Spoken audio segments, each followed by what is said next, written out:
the team just looked like a different, more exciting team from the one before the international break. Is it too simple to suggest that Pogba injects confidence into the group? What happened? I think if United had beaten Chelsea by 4-1 or Manchester City, then there'd be more conviction, and you could back that statement up more strongly. But you're right, excitement. It was a really good day at Old Trafford on Saturday for Manchester United fans. The team went behind. Newcastle United, if you want to talk tactics, they got it spot on at the start. Rafa Benitez, tactically, he had Manchester United defence floundering. They deserved the lead. They could have gone 2-0 up. But Paul Pogba, the man you mentioned, he was the driving force as Manchester United went up through the gears, got 2 goals before half-time. There were lots of good balls going into the box. There was a good variety of play. There were moments of individual brilliance. The one from Pogba which led to the equaliser, where he went past Hayden, put a lovely ball into the box for Anthony Martial. And Pogba was the most influential player on the pitch. And it showed what United had been missing. Ander Herrera, Juan Mata, the players who've been playing in Pogba's absence, they're not as good as him. And that's one of the reasons why Manchester United have been struggling. And the last 6 weeks have not been good for Manchester United. They've not been scoring enough goals. They've lost two of the league matches, having previously remained undefeated. So, A, Pogba's an individual talent. B, he's the main man in the dressing room now. The younger players look up to him. He sets the balance. He brings the smiles. Jose Mourinho, as you might have gathered, doesn't always do that. And it was a really good game of football on Saturday. You know, Manchester United were much more dominant in the second half. There were good goals. There was a good spread of goals. It wasn't just Lukaku hitting 4. It was a much better game than the 4-0s against Swansea and Palace and Everton earlier on in the season. And walking away from the ground on Saturday, fans were so much more confident than they had been. But it's only one win against Newcastle United. The Manchester United's record against the top team is pretty abysmal under Jose Mourinho. And fans are watching how well Manchester City are playing. That derby's looming now. There's an away game at Arsenal in a couple of weeks. Manchester United had to win on Saturday.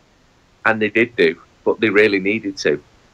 But it was really good to bring back Pogba. And then Ibrahimovic, I'm not sure how much of a part he can play, but just to add pressure to Lukaku, who had not scored in 7 games, will be a big factor. Marcus Rojo, who was an important defender last season, he's back as well.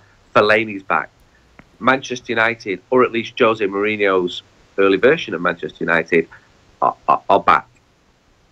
It's the 7th time this season, Andy, that Manchester United have scored 4 times in a Premier League match. I'm just interested in this relationship between Lukaku and Ibrahimovic. It's obviously the first time we've seen them play together. And from what I'm hearing, Ibrahimovic came straight on and told Lukaku to get out to the right-hand side. Was that kind of like in kind of a light-hearted fashion, or do you think that this might be the way this actually will happen going forward when some games might be in the melting pot when Zlatan is coming on? He's a great player to bring off the bench. I also watched closely as he came on. And for the first minute, it was neither of them playing up front. It was Juan Mata as the centre forward. I thought, what is going on here? And then Mata sort of dropped back in.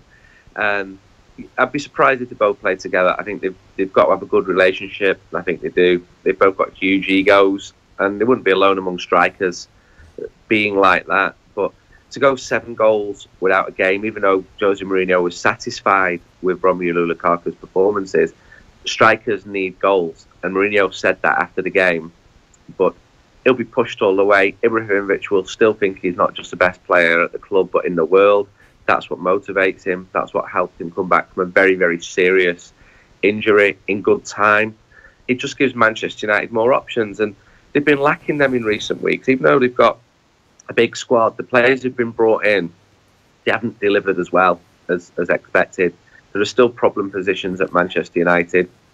Left back is probably the biggest one, and yet Ashley Young is doing really well. He puts a lovely cross in, and so that the team is finding its way at a really important part of the season.